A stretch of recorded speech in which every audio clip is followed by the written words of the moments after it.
আসসালামু আলাইকুম। রাজিয়াস কুকবুকে আজকে আপনাদের জন্য নিয়ে এসেছি বাংলাদেশের হোটেল স্টাইলে মুরগি ভুনার যে একটা রেসিপি পাওয়া যায়। ঝাল ফ্রাই কিন্তু না, মুরগি ভুনার একটা আলাদা রেসিপি হয়। দেখুন চেহারাটা কি সুন্দর এসেছে আজকে তরকারির, মাশাল্লাহ।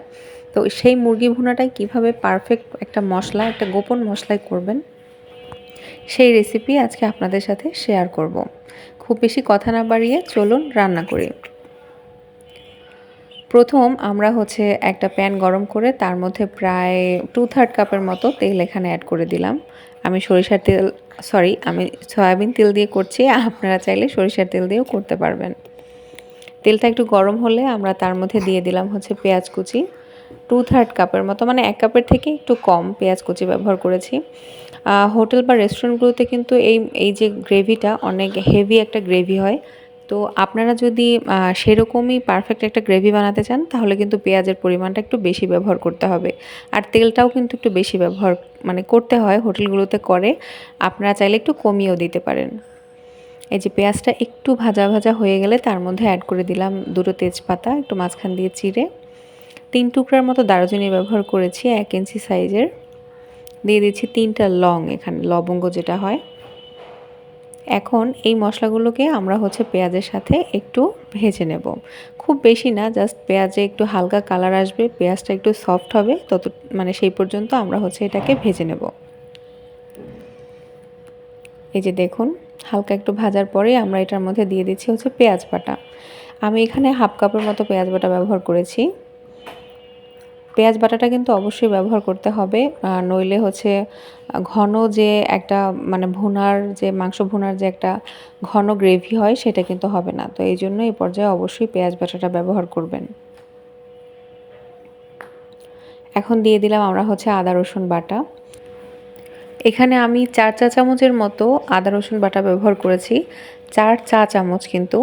এই যে এটা রেশিওটা আপনার 60% হবে রসুন আর 40% হবে আদা। সেই পরিমাণে বেটে একসাথে আমি এখান থেকে 4 চা চামচ, উঁচু 4 চা চামচ এখানে ব্যবহার করেছি। 4 চা চামচ। একটু ডিটেইল বললাম, কথাটা ঠিকমতো বোঝা যাচ্ছিল না। তো এখন আমরা এই যে বাটা মশলাটাকে তেলের মধ্যে একটু ভাজা ভাজা করে নেব। জাস্ট 30-40 সেকেন্ডের মতো একটু ভাজা ভাজা করে নিয়ে তার মধ্যে আমরা অ্যাড করে দিলাম স্বাদ মতো লবণ। যে 1 চা চামচ লবণ ব্যবহার করেছি আমি। তারপর দিয়ে দিলাম এখানে লাল মরিচের গুঁড়া। একদম ভরে ভরে উঁচু করে আমি 2 চা চামচ দিয়েছি। তারপরে দিয়ে দিচ্ছি এখানে ধনিয়া গুঁড়া 1 চা চামচ উঁচু, আর জিরা গুঁড়াও 1 চা চামচ উঁচু করে ব্যবহার করেছি। আর দিয়ে দিলাম এখানে হলুদ গুঁড়া 1 চা চামচের মতো। 1 চা চামচ এটাও একটু উঁচু করে ব্যবহার করেছি। উঁচু করে এটা বলছি, আপনারা যদি মেজারমেন্ট ইয়েটা থাকে, কি বলে, মেজারমেন্ট কাপটা সেটটা থাকে, তাহলে 1/2 টেবিল চামচ করে দিয়েন সবগুলো, তাহলে পারফেক্ট হবে। হলুদ গুঁড়া, জিরা গুঁড়া, তারপর ধনিয়া গুঁড়া সব 1/2 টেবিল চামচ। আচ্ছা, এখন আমরা এখানে দিয়ে দিলাম এই যে এটাকে একটু তেলের মধ্যে এই যে গুঁড়া মশলাগুলোকে ভেজে একটু ভুনা ভুনা করে আমরা এটার মধ্যে অ্যাড করে দিলাম পানি। পানিটা অ্যাড করেছি কষানোর জন্য। এটাকে আমরা এখন খুব ভালো মতো কষাতে হবে। এই মুরগি ভুনার কিন্তু সিক্রেটটাই এইটা, খুব ভালো মতো কষাতে হয়। আর একটা সিক্রেট গরম মশলা থাকে, সেই গরম মশলাটাও আমরা এখন বানাবো। এই যে একটু মুরগিটাকে মশলাটাকে ভালো করে কষিয়ে তারপরে আমরা সেই গরম মশলাটাও বানিয়ে নেব। আপনারা নিশ্চয়ই খেয়াল করেছেন, আমি কিন্তু প্রথমে শুধু লবঙ্গ আর দারুচিনি আর তেজপাতা ব্যবহার করেছি। এলাচ বা এক্সট্রা যেসব মশলা থাকে সেটা কিন্তু আমরা ব্যবহার করিনি। সেটা আমরা এখন গরম মশলার গুঁড়া করে একসাথে সেটা ব্যবহার করব। এই যে দেখুন, এই যে মশলাটা কিন্তু আমরা খুব ভালো করে কষিয়ে নিয়েছি, সময় নিয়ে, অনেকটা সময় নিয়ে কষিয়ে নিয়ে তেল যখন ছেড়ে দিয়েছে তখন আমরা এটার মধ্যে মাংস অ্যাড করে দিলাম। আমি কিন্তু এখানে আজকে ব্রয়লার মুরগি দিয়ে করছি। আপনারা চাইলে এটা সোনালী মুরগি, দেশি মুরগি কিংবা লেয়ার যে মুরগিটা হয় সেটা দিয়েও করতে পারেন, কোনো সমস্যা নেই। প্রসেসটা সেম থাকবে, শুধু সিদ্ধ হতে সময়টা একটু বেশি লাগবে, এটাই যা। তাছাড়া প্রসেস সব সেম থাকবে। আমি এখানে 1 কেজি পরিমাণ মুরগি নিয়েছি আজকে। রেগুলার কাট করে নিয়েছি, একদম ছোট ছোট টুকরোই, মোটামুটি যেহেতু ভুনা হবে তো বড় সাইজের টুকরা রাখিনি আমি, ছোট বাসার যে রেগুলার সাইজ হয় সেটাই করেছি। আপনারা চাইলে আরও একটু বড় টুকরাও রাখতে পারেন।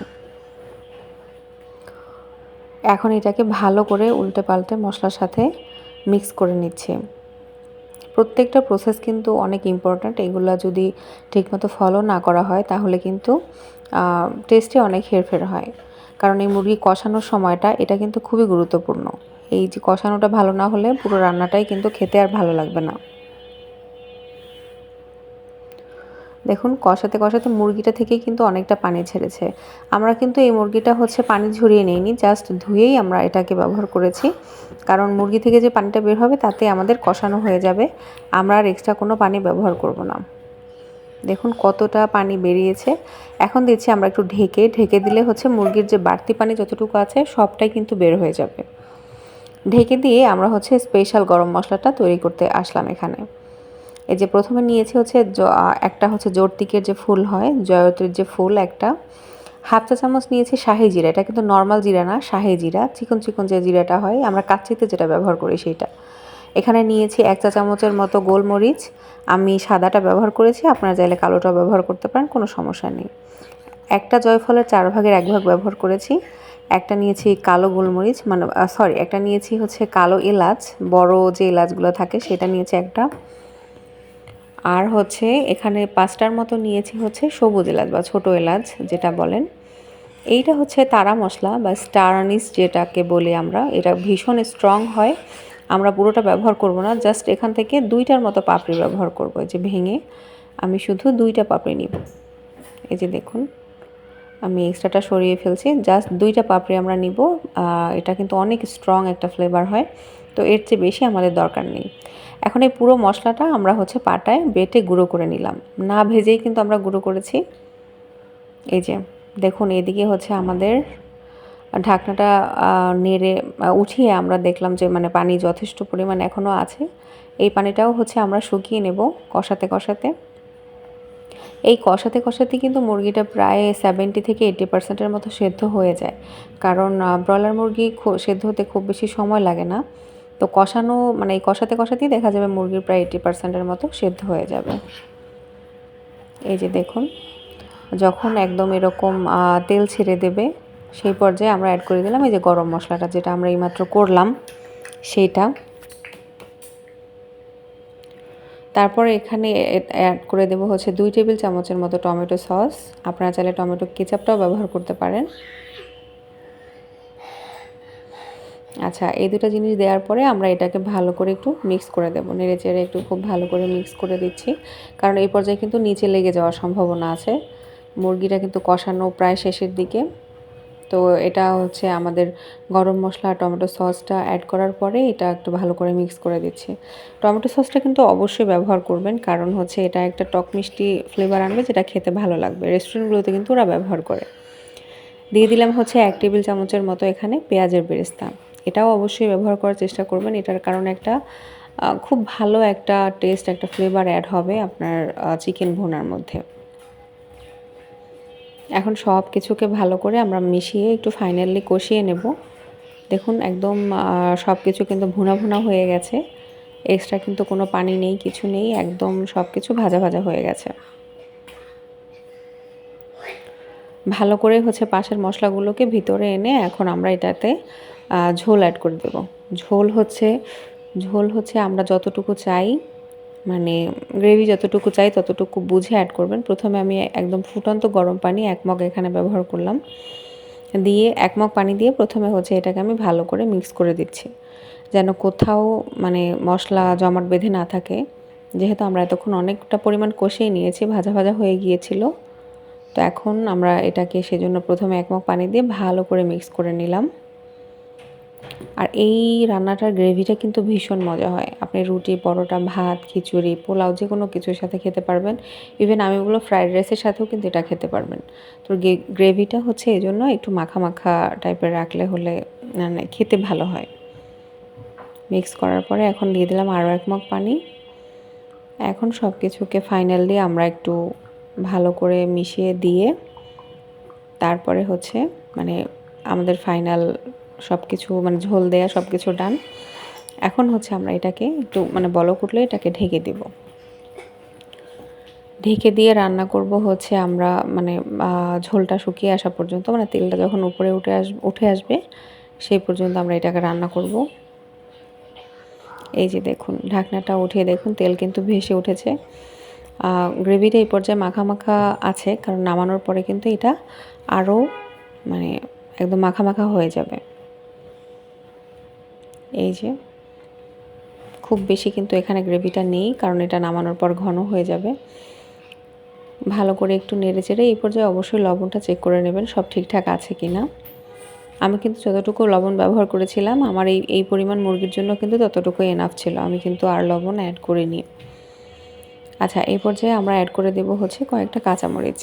কাঁচামরিচটা আমি একটু চিড়ে ব্যবহার করেছি, প্রত্যেকটা কাঁচামরিচ কিন্তু আস্ত না, এটা আমরা হচ্ছে চিড়ে ব্যবহার করেছি।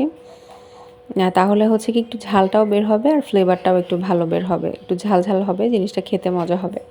আপনারা যদি ঝাল না করতে চান তাহলে এই পর্যায়ে আস্ত কাঁচামরিচ অ্যাড করে দিবেন, তাতেও ফ্লেভারটা মানে এটার সাথে মানে তরকারির সাথে অ্যাড হবে ভালো করে।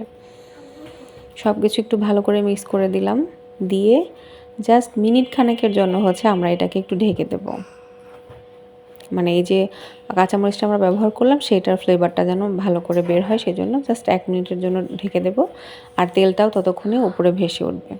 যে ঢেকে দিয়ে চুলা বন্ধ করে দিলাম, তারপরে পরিবেশন করে দিলাম। দেখুন দারুণ মজার, অনেক সফট একটা চিকেন হবে এটা, চিকেন ভুনার।